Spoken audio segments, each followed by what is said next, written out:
반갑습니다. 한번 인사하도록 하겠습니다.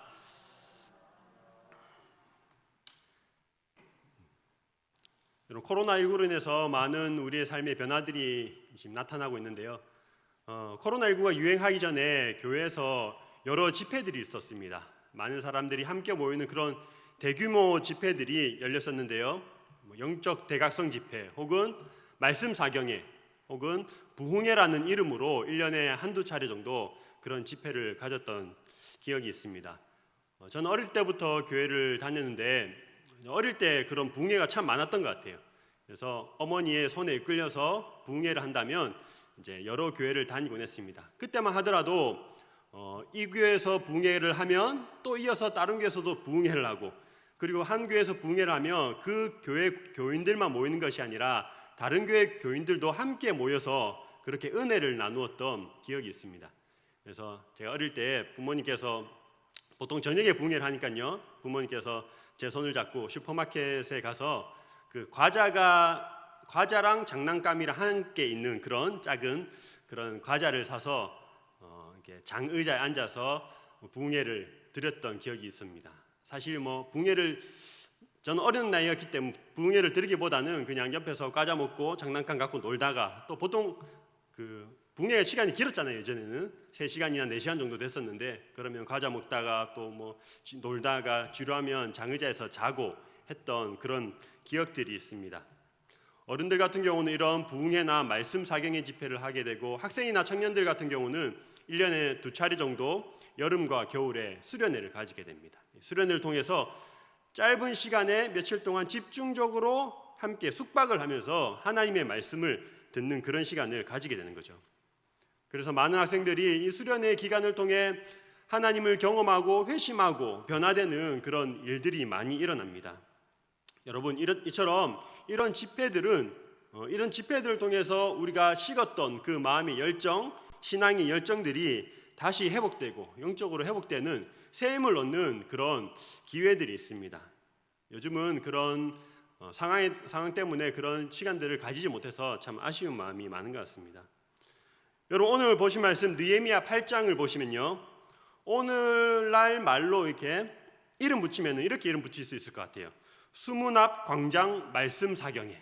현수막을 딱 하나 건다면 수문 앞 광장 영적 대각성 집회, 이런 이름을 붙일 수 있을 것 같습니다. 많은 이스라엘 백성들이 한 장소에 모여서 집중적으로 하나님의 말씀을 듣고 그 말씀에 회개하고 또 기뻐하는 장면이 오늘 8장에 등장하고 있습니다. 여러분, 개인적으로 느헤미야서 1장부터 13장까지 있는데 그중 오늘 나오는 이 8장이 가장 감격적인 부분이 아닌가라는 그런 생각이 듭니다. 그래서 오늘 느헤미야 8장의 말씀을 한번 살펴보도록 하겠습니다. 여러분, 느헤미야의 중심 주제는 공동체의 회복입니다.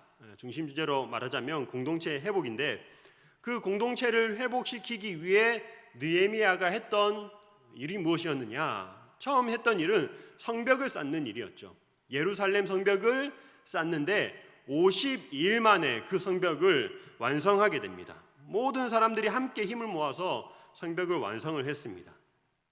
성벽이 완성되고 이제 외부의 적으로부터 그 이스라엘 공동체를 보호할 수 있는 그런 외부적인 조건이 마련되었던 것이죠.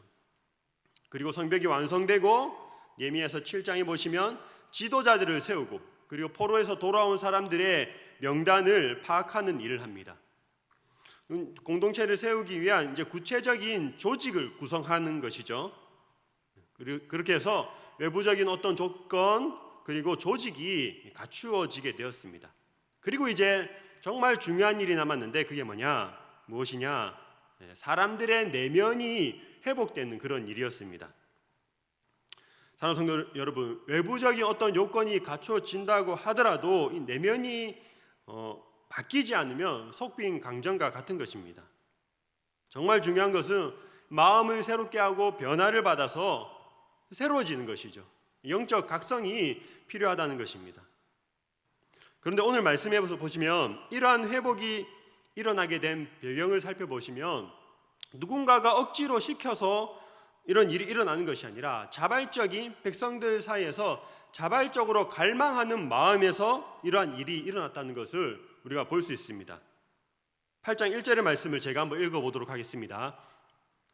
이스라엘 자손이 자기들의 성읍에 거주하였더니 일곱째 날에 이르러 모든 백성이 일제히 수문 앞 광장에 모여 학사 에스라에게 여호와께서 이스라엘에게 명령하신 모세의 율법책을 가져오기를 청하매. 여러분, 일곱째 달에 이스라엘 백성들이 수문 앞 광장에 모였습니다. 유대 달력으로 이 일곱째 달은 굉장히 중요한 그런 달입니다. 여러분, 유대 달력으로 일곱째 달, 즉 7월 1일은 새해로 지내는 그런 달입니다. 새해가 시작되는 달이 일곱째 달이라는 것이죠. 7월 1일이 새해이자 그날을 나팔절로 지냅니다. 그리고 같은 달 10일은 대속죄일로 지냅니다. 1년에 한 번 대제사장이 지성소에 들어가는 날입니다. 모든 이스라엘 사람들이 자신의 죄를 고백하며 속죄 제사를 드리고 하나님께 용서를 받는 날이 바로 이 대속죄일입니다. 그리고 또 같은 달입니다. 같은 달 15일부터 21일까지는 이스라엘의 3대 절기 중 하나인 초막절을 지킵니다. 일주일 동안 초막절을 지키고 성회를 여는 그런 일들이 있습니다. 그 달이라는 거죠. 일곱째 달. 일곱째 달 첫째 날 신년 1월 1일에 모든 이스라엘 백성이 수문 앞 광장에 모였습니다. 여러분, 수문은 그 예루살렘 성벽 중에서도 동쪽에 위치했는데요. 원래 사람들이 이렇게 모일 때는 성전 뜰이나 이런 곳에서 모였었는데 너무 많은 사람들이 모였기 때문에 넓은 공간이 필요했습니다. 수문 앞 광장, 넓은 공터에서 사람들이 모였다는 것이죠. 여러분, 그렇게 모인 사람들이 무엇을 요청하고 있습니까? 율법에 정통했던 에스라에게 말씀을 가르쳐 주기를 요청하고 있습니다. 여러분, 1절의 말씀을 자세히 보시면 느헤미야가 사람들을 불러 모으지 않았습니다. 느헤미야가 어떤 이런 행사를 기획하고 사람들을 불러 모은 것이 아니라 백성들이 일제히 나와서 자발적으로 자신들에게 말씀을 가르쳐 주기를 요청하고 있다는 것이죠. 오늘 느헤미야 8장의 말씀을 통해서 영적 각성과 이러한 회복이 일어나게 됐는데 그 회복이 일어날 때의 특징 세 가지를 한번 살펴보려고 합니다. 첫 번째는 말씀에 대한 갈망이 일어난다는 것이죠. 모든 백성들이 율법을 가르쳐 주기를 요청하고 있습니다. 하나님의 말씀에 대한 그런 강력한 목마름을 모두가 느끼고 있습니다. 여러분, 이스라엘 백성들이 포로에서 돌아온 이후 지금의 시간까지 가만히 있다가 왜 이렇게 하나님의 말씀에 대한 그런 갈망을 가지게 되었습니까? 느헤미야 1장에서부터 7장까지의 말씀을 보시면 이스라엘 백성들이 그동안 예루살렘 성벽을 열심히 쌓았습니다. 여러분, 사실 이스라엘 백성들이 그 바벨론의 포로에 잡혀 있으면서 여러 가지 건축을 하는데 동원이 되었습니다. 바벨론의 웅장하고 화려한 건축을 하는 그 노역에 참가해서 일을 했습니다. 그런데 그때에 그 건축을 하면서는 기쁨이 없었습니다. 억지로 시킨 일이었기 때문이죠. 그리고 그 만들어진 건축물이 자신들의 것이 아니었기 때문에 거기엔 기쁨이 없었습니다. 그러나 예루살렘 성벽은 어떻습니까? 불가능하다고 생각했지만 힘을 모아서 그 건축물을 만들게 됩니다. 물론 바벨론의 그런 웅장한 화려한 건축물에 비하면 보잘것없지만 그래도 백성들이 힘을 모아서 자발적으로 참여하여 자신들의 힘으로 이루어냈다는 그런 기쁨이 있었다는 것이죠. 그 과정 가운데 성벽을 쌓는 것은 단순한 공사가 아니었습니다. 벽돌이 한 장 한 장 쌓이고 그 건축이 이루어질 때마다 이스라엘 공동체도 함께 세워져 나갔다는 것이죠. 곧 성벽을 쌓는 그 과정 자체가 이스라엘 공동체가 회복되는 과정이었습니다. 영적 회복의 과정이었다는 것이죠. 성벽을 쌓으면서 여러 어려운 순간들을 맞이하게 됩니다. 그럴 때마다 서로 조금 양보하고 희생하고 서로 섬기며 그렇게 일을 이루어 갔습니다. 외부적인 공격이 있었지만 하나로 똘똘 뭉쳐서 그 어려움을 이겨냈습니다. 또한 내부적인 갈등이 있었습니다. 부한자와 가난한 자 사이에 여러 가지 갈등이 있었지만 그 갈등들을 지혜롭게 해결했습니다. 그런 모든 일련의 과정을 통해서 공동체가 더욱더 단단해지고 어려운 순간마다 하나님을 의지하는 법을 배우게 되고 하나님께서 정말 역사하시는 그 순간을 경험하게 되었다는 것이죠. 여러분, 함께 무언가를 해 나갈 때에 그때 얻게 되는 은혜와 기쁨이 있습니다. 가끔 어떤 위기의 가정들, 참 힘든 가정들을 보면 그런 가정들이 회복되는 경우가 있는데요. 그럴 때는 그 가정에 어떤 특별한 일이 있을 때 좀 회복되는 것을 보게 됩니다. 가족 중에 누가 몸이 아프거나 그럴 때에 오히려 힘든 시간이지만 그 시간을 통해서 가족 안에서 서로 더 끈끈하게 서로 사랑하는 모습을 보게 됩니다. 물질적인 어려움을 겪는데 부부가 마음을 합해서 열심히 일하면서 노력할 때 그 이전보다 더 부부관계가 돈독해지고 회복되는 것을 보게 됩니다.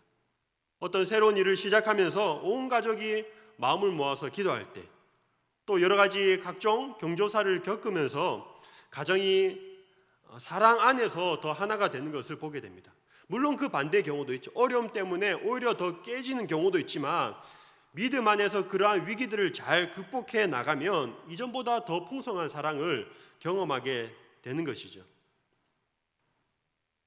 여러분, 교회에서도 마찬가지인 것 같습니다. 어떤 일을 할 때도 마찬가지입니다. 여러 가지 일들을 행사를 하면서 가장 먼저 은혜를 누리는 사람은 그 행사를 준비하는 사람들이죠. 함께 모여서 기도하고 준비하고 마음을 합하여서 섬기는 사람들이 가장 먼저 은혜를 받습니다. 이스라엘 백성들은 이 성벽을 쌓으면서 그리고 이 성벽이 완성되는 그 과정 중에 하나님의 특별한 은혜를 이미 경험한 것이죠. 이전에 무기력한 자신들의 생활이었는데 이제 무언가가 가슴 안에서 꿈틀대는 것을 경험하기 시작합니다. 이전까지 자신의 집, 자신의 가족, 자기 자신만을 위해서 살아왔는데 이제는 조금 더 다르게 살아가고 싶은 마음을 품게 되었습니다. 하나님의 일을 감당하고 공동체를 위해서 섬기고 이웃을 섬길 때의 기쁨을 성벽을 쌓으면서 경험했다는 것이죠. 여러분, 그런 경험을 하게 되면 무슨 생각이 들까요? 그러면 이제 어떻게 살아야 하나? 이제 성벽은 다 완성되었는데 그렇다면 이제 그 다음은 무엇을 해야 하나? 어떻게 해야 하나? 그런 생각을 품게 된 것이죠. 그리고 그에 대한 해답을 자신들이 그냥 열심히 연구하고 생각해서 얻는 것이 아니라 그 해답을 얻기 위해 말씀 가운데에 하나님께서 무엇이라 말씀하는지 그 말씀 가운데에 찾기 위해서 말씀을 가르쳐 주기를 요청하고 있습니다. 여러분, 오늘날에 모든 사람의 손에 성경이 있기 때문에 언제든지 말씀을 읽을 수 있지만 당시에는 그렇지 못했습니다. 느헤미야 시대 당시에 율법책이 있었습니다. 율법책이 있었지만 그 당시 적힌 율법책은 고대 히브리어로 적혀 있었습니다. 여러분, 지금 느헤미야 시대 유대인들은 히브리어를 사용하지 않습니다. 공용어인 아람어를 사용합니다. 그래서 히브리어를 아는 사람은 다수가 아니라 소수였습니다. 일부 사람들만 히브리어를 듣고 히브리어를 읽을 수 있었지 대부분 사람들은 아람어를 사용하고 있었습니다. 그래서 율법에 능통했던 에스라를 초청한 것이죠. 그리고 주변에 있는 레위인들이 함께 도와서 백성들에게 그 말씀을 가르칩니다. 그냥 읽어서는 그냥 들어서는 잘 해석하지 못하기 때문에 에스라와 그 주변 레위인들이 함께 백성들을 가르치는 장면이 오늘 말씀에 나와 있습니다. 여러분, 이스라엘 백성들이 그렇게 말씀을 들을 때 얼마나 그 마음의 사모함으로 그 말씀을 들었는지 그들의 태도에 잘 드러나 있습니다. 에스라가 율법책을 통해서 말씀을 전하는데요. 오늘날로 치면 이제 예배를 드리는데 몇 시간 동안 예배를 드리느냐? 새벽부터 종호까지 그렇게 말씀을 들었다고 기록하고 있습니다. 3절의 말씀을 제가 한번 읽어보겠습니다. 수문학 광장에서 새벽부터 정오까지 남자나 여자나 알아들을 만한 모든 사람 앞에서 읽음에 뭇 백성이 그 율법책에 귀를 기울였는데, 여러분, 새벽 그 어둠이 물러가고 빛이 비쳐서 책을 읽을 수 있을 정도의 밝기가 되었을 때 얼마나 사모했으면 그 빛이 들어오기를 기다리고 있었던 것이죠. 그 빛이 들어와서 책을 읽을 수 있을 시간이 되었을 때부터 정오까지, 정오 이후에는 팔레스타인 지역의 날씨가 너무 덥기 때문에 있을 수가 없습니다. 그래서 새벽부터 정오까지 약 6시간 정도를 말씀을 듣고 야외에서 그렇게 말씀을 들었다는 것이죠. 새벽부터 정오까지 사경회가 이루어졌습니다. 남자나 여자나 알아들을 만한 누구나 다 와서, 아이들까지 와서 하나님의 말씀을 경청했습니다. 그렇게 에스라가 율법책을 펴서 읽을 때에 백성들은 너무 감격해서 가만히 앉아 있을 수 없었습니다. 모두가 하나님의 말씀을 받을 때에 그 자리에 일어나서 하나님의 말씀을 들었습니다. 여러분, 에스라가 읽었던 그 율법책이 어떤 책이었을까요? 아마 모세오경이었을 것입니다. 창세기, 출애굽기, 레위기, 민수기, 신명기라고 추정을 하고 있습니다.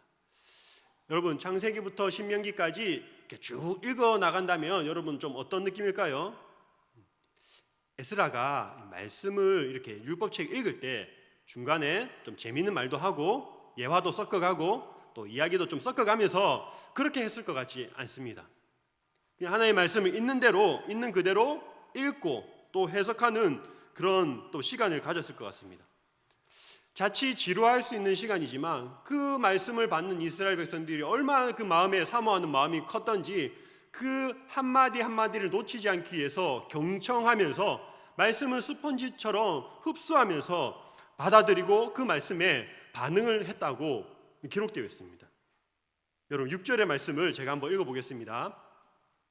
말씀을 받을 때에, 들을 때의 이스라엘 사람들의 반응인데요, 에스라가 위대하신 하나님 여호와를 송축하매 모든 백성이 손을 들고 아멘 아멘 하고 응답하고 몸을 굽혀 얼굴을 땅에 대고 여호와께 경배하니라.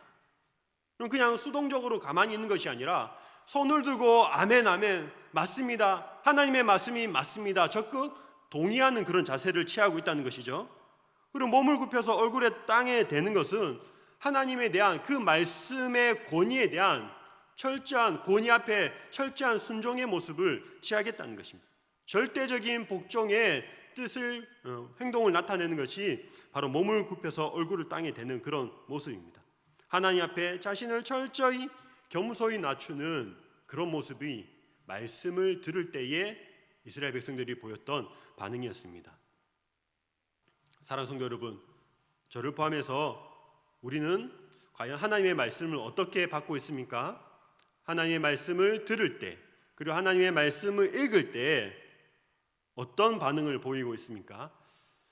여러분, 영적인 회복의 첫걸음은 말씀의 회복입니다. 가난한 심령으로 그 말씀을 사모하고 그 말씀이 우리에게 들려지고 말씀이 깨달아질 때에 우리 심령이 회복될 줄 믿습니다.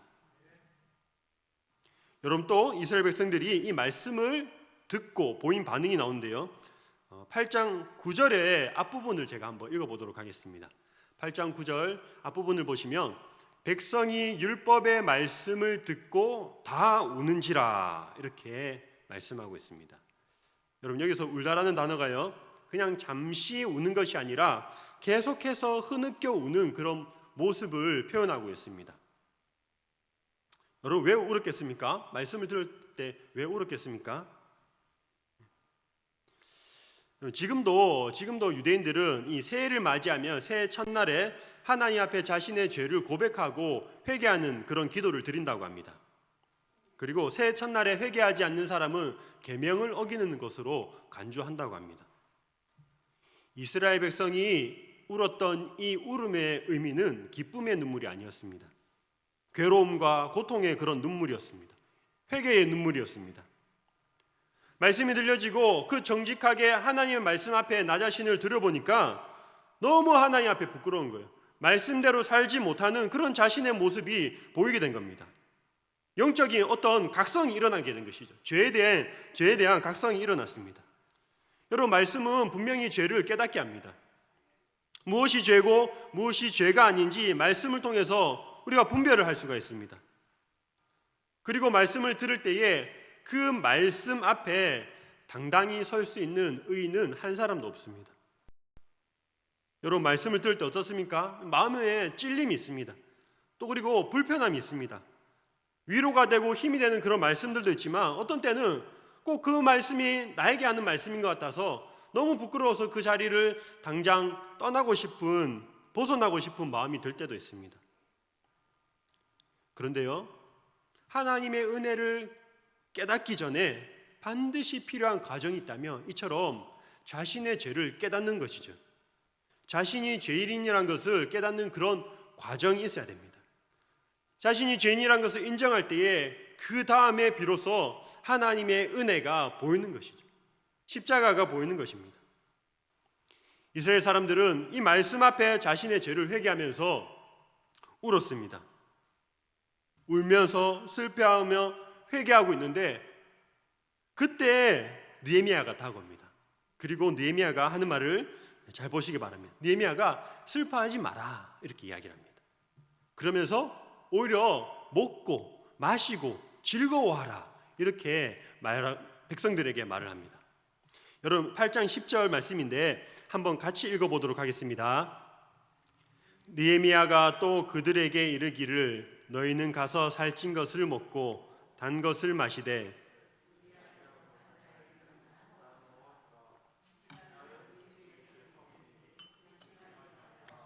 여호와로 인하여 기뻐하는 것이 너희의 힘이니라 하고. 여러분, 새해는 자신의 죄를 고백하며 회개하는 날이기도 하지만 또한 새해는 한 해를 시작하는 날입니다. 기쁨의 축제일이 되어야 한다는 것이죠.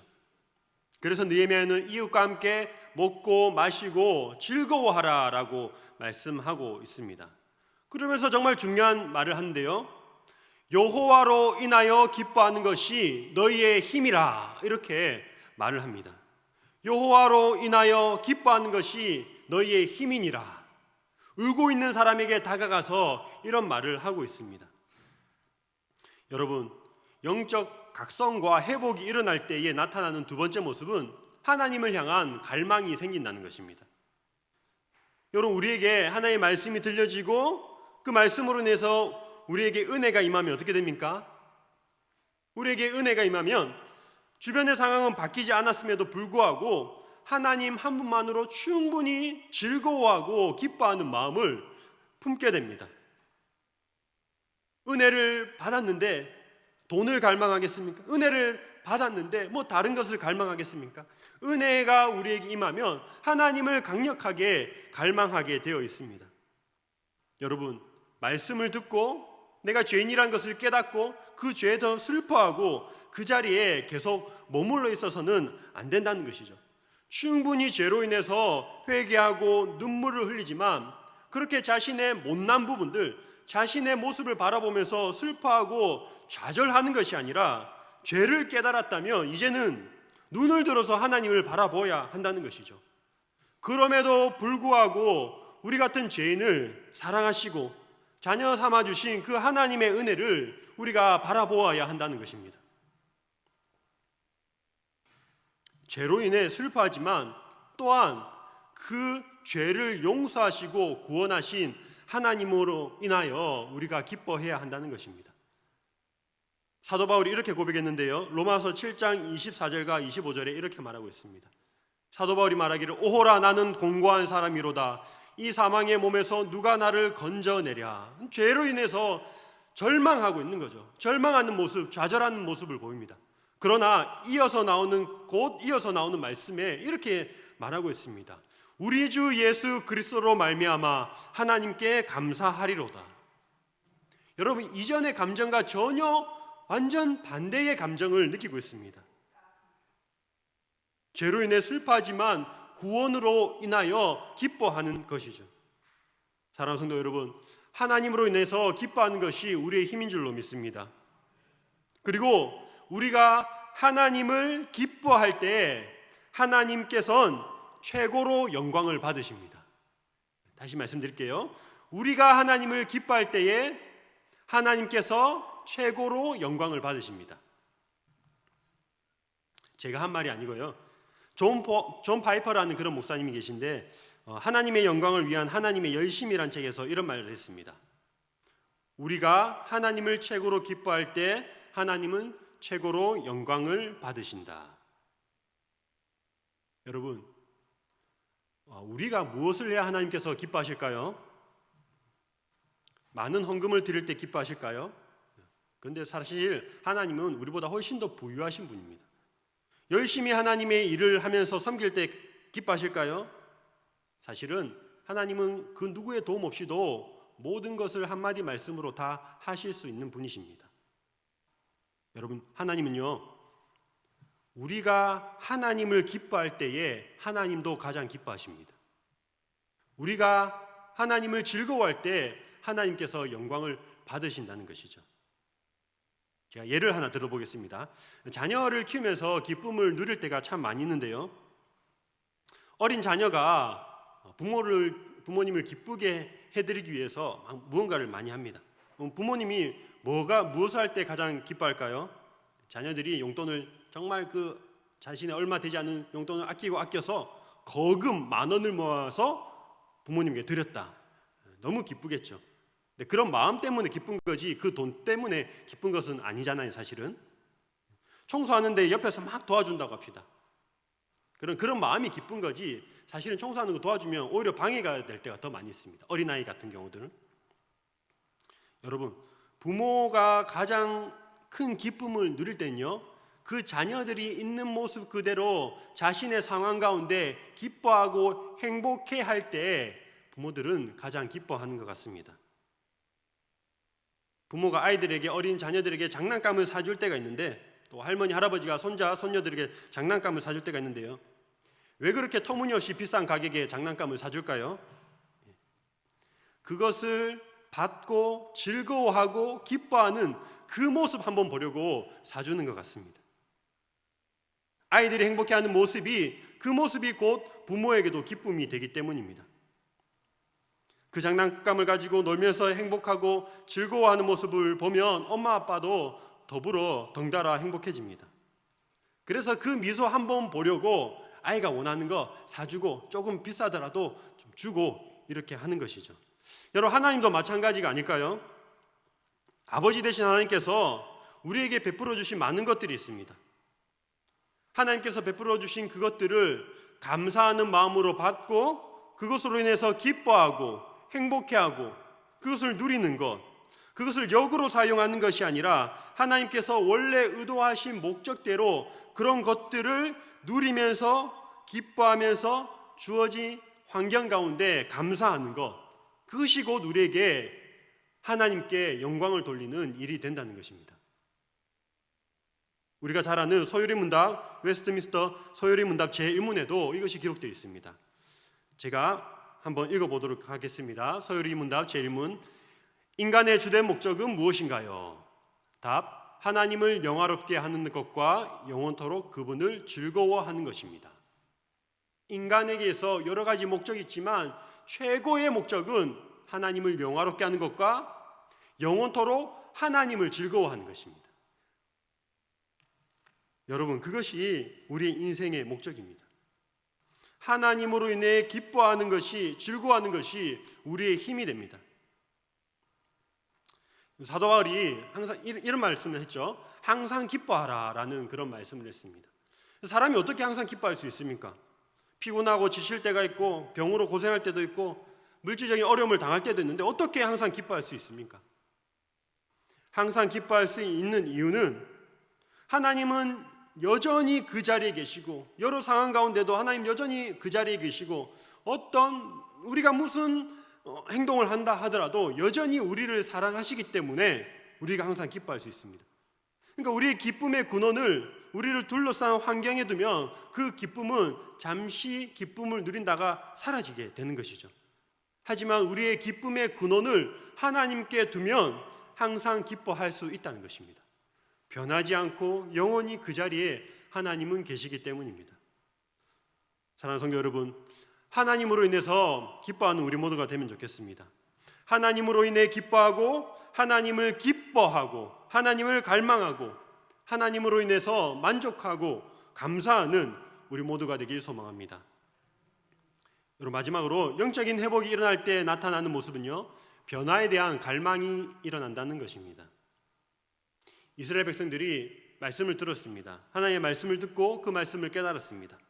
자신의 죄를 고백했고 회개했습니다. 그리고 하나님을 기뻐했습니다. 함께 먹고 마시며 기뻐했습니다. 그러자 어떻게 살아야 하는지가 이제 보이는 것이죠. 에스라를 통해서, 학자 에스라, 제사장 에스라를 통해서 말씀을 들어보니 그들이 지금까지 놓치고 있었던 부분이 이제 보이는 겁니다. 그게 무엇이었느냐? 바로 초막절을 지키는 일이었습니다.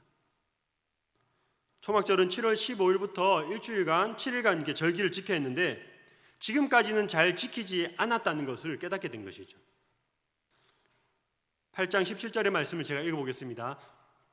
사로잡혔다가 돌아온 회중이 다 초막을 짓고 그 안에서 거하니 눈의 아들 여호수아 때로부터 그 날까지 이스라엘 자손이 이같이 행한 일이 없었으므로 이에 크게 기뻐하며. 여러분, 17절의 말씀을 보면 여호수아 때로부터 그 날까지 이스라엘 자손이 이같이 행한 일이 없었으므로라고 말하고 있는데요, 이 당시부터 여호수아까지면 얼마나 오랜 세월입니까? 몇백 년이 흐르는 시간이었습니다. 그런데 여호수아 이후로부터 초막절을 지킨 적이 없었다라고 말씀하고 있습니다. 여러분, 그런데요, 사실 여호수아 이후에 초막절을 지킨 그런 적이 몇 번 있었습니다. 솔로몬 때도 초막절을 지켰고 또 요시야 왕 때도 초막절을 지켰다는 그런 성경의 기록이 있습니다. 그럼에도 불구하고 여호수아 이후로 이같이 초막절을 지킨 적이 없었다는 이 말은요, 느헤미야 때처럼 모든 사람이 동참한, 그리고 마음을 다한 제대로 지킨 초막절이 없었다라고 표현을 한 것입니다. 말씀을 듣고 깨닫고 어떤 새로운 일을 하는 것이 아니라 기존에 있었던 일이지만 그 일에 대한 어떤 갱신이 일어나게 된 것이죠. 하나님께서 원래 의도하신 그 뜻에 맞게 살아가고자 하는 그 변화를 경험하게 됩니다. 사랑하는 성도 여러분, 모든 기독교인, 모든 그리스도인들이 매주일마다 예배를 드리고 있습니다. 그런데요, 모두가 제대로 예배를 드리는 것 같지는 않습니다. 생각보다 예배 시간에 제대로 예배 드리는 사람이 많지 않은 것 같습니다. 찬양을 부르는 사람, 부르지 않는 사람들도 꽤 많이 있습니다. 그리고 생각보다 기도 시간에도 기도하지 않는 사람들 많이 있습니다. 처음에 예수님을 믿고 그 감격해서 뜨겁게 하나님을 믿던 그런 시간들이 있었지만 이후에 시간이 지나면서 점점 예배의 자세도 흐트러지는 그런 경우를 우리가 보게 됩니다. 초막절을 지키지만 그 초막절을 제대로 지키지 않았던 것처럼 예배를 드리고 신앙생활에 열심히 하긴 하지만 제대로 하지 않는 경우가 많다는 것이죠. 제대로 지키지 않은 초막절에 대해 오늘 본문은 행한 일이 없었다라고 이렇게 평가하고 있습니다. 여러분, 초막절의 유래는 간략하게 말씀드리면 초막절은요, 이스라엘이 애굽에서 나와서 광야 생활을 할 때 텐트, 즉 초막을 치고 생활했던 그것을 기념하기 위해서 지키는 절기였습니다. 그래서 초막절마다, 지금도 마찬가지로 유대인들은요, 초막절마다 자신이 거주하는 집을 떠나서 혹은 집 옥상에다가 초막을 짓습니다. 초막을 짓고 일주일 동안 그 초막에서 생활을 합니다. 집이 생기고 먹을 것이 풍성한 그런 시간들이 누리고 있지만 그것 때문에 교만해서 하나님을 잊어버리지 않도록 그런 초막절을 지키는 것이죠. 또한 그 광야에서 초막을 지으며 생활할 때에 그 어려운 환경 가운데서도 하나님께서 어떻게 이스라엘을 보호하시고 먹이시고 돌보셨는지를 잊지 않고 기억하기 위해서 초막절을 지킵니다. 한마디로 초막절은 신앙생활에서 초심을 잊지 않기 위해서 지킨다고 할 수 있습니다. 여러분, 수요 예배로 이 자리에 함께 모이신 우리 성도님들, 대부분 정말 뜨겁게 하나님을 사랑하고 정말 몸이 부서져라 열심히 하나님을 섬기고 교회를 섬긴 경험이 있었을 것입니다. 물론 지금도 그렇지만 이전에 더 지금과는 비교할 수 없을 정도로 열심히 하나님을 섬겼던, 내가 그때 어떻게 그렇게 했을까라는 생각이 들 정도의 시간들을 보낸 분들이 아마 많이 계실 걸로 생각이 됩니다. 가끔 집사님, 권사님들 그리고 장로님들 예전에 어떻게 교회를 섬기셨는지 그리고 어떻게 신앙생활을 하셨는지 들을 때가 있는데요, 들으면 좀 부끄러워지죠. 어떻게 그렇게까지 하실 수 있었을까, 그런 생각이 들 정도로 열심히 신앙생활을 하면서 섬기셨던 그런 일들을 들을 때가 있습니다. 여러분, 저 또한 마찬가지인데요, 목사가 되기로 결심한다면, 그래도 이렇게 목회자가 되기로 결심했다면 얼마나 그 사모함과 뜨거움이 있었겠습니까? 하나님을 향한 사모함, 예수님을 사랑하는 마음, 불타는 그런 마음들이 있었습니다. 그래서 한때는 좀 엉뚱한 생각이긴 한데요, 나도 예수님처럼 그냥 33살에 죽고 싶다. 그냥 무작정 예수님 닮고 싶어서 나도 그냥 주일 열심히 하다가 33살에 예수님이 그러셨던 것처럼 좀 멋지게 그렇게 이 세상을 좀 마감하고 싶다. 그렇게 생각한 적도 있었습니다. 그런데 지금까지 잘 살고 있습니다. 여러분, 시간이 지나면서 조금씩 그 신앙의 뜨거움과 열정이 좀 식어지진 않았습니까? 그래서 우리에게도 이러한 초막절이 필요한 것이죠. 그 척박한 광야, 그 힘든 광야 생활 가운데도 매일 하나님의 인도와 보호함을 받았던 그때, 모든 것이 부족하고 물도 부족하고 먹을 것도 부족하고 모든 것이 부족하지만 그럼에도 불구하고 때마다 시마다 매일 먹을 것을 공급해 주시고 만나를 내려주시고, 그것으로 인해서 풍요롭진 않지만 그것으로 인해서 자족하며 만족하며 기뻐했던 그때, 다른 것이 아니라 하나님 한 분이면 충분합니다, 그렇게 고백하면서 그렇게 생활했던 그때, 그것을 기억하며 초심을 회복하는 날이 바로 초막절이라는 것이죠. 여러분, 그러한 초막절과 같은 시간이 우리에게도 있길 간절히 소망합니다. 왕년에 한때는 내가 어땠다라고 그냥 과거를 기억만 하는 것이 아니라, 과거를 추억만 하는 것이 아니라 그 과거의 기억이 오늘을 다시 살게 하는 힘이 되길 소망합니다. 그래, 그때 그렇게 했는데 지금 내가 못하겠나? 내가 그때도 그렇게 했는데 지금 훨씬 더 나은 환경에 내가 이거 못하겠냐? 라는 그런 생각 갖고 하나님 앞에 나아가면 좋겠습니다. 말씀을 마무리하겠습니다. 여러분, 느헤미야 8장은 영적인 회복이 일어나고 공동체가 그 하나 되는, 말씀으로 하나 되는 과정을 보여주고 있습니다. 사랑하는 성도 여러분, 말씀에 대한 그런 갈망이 있으십니까? 또한 하나님으로 인해 기뻐하는 그 하나님을 향한 갈망이 있으십니까? 그리고 그 말씀을 보았을 때에 말씀대로 살고 싶다는 변화에 대한 갈망이 있으십니까? 만약 우리 안에 그런 사모함과 갈망이 있다면요, 오늘날 하나님께서 우리를 영적으로 회복시키고 계시는 중임을 믿으시기 바랍니다. 우리를 다시 살리시고 우리를 회복해 하시는 그 하나님의 열심이 오늘날에도 우리 안에서 성령 하나님을 통해서 역사하고 있는 줄 믿으시기 바랍니다. 우리 안에 새로운 일을 행하실 그 하나님을 기대하며 항상 그 여호와로 하나님 한 분으로 인하여서 기뻐하는 모든 성도님들 되시길 주님의 이름으로 축원합니다.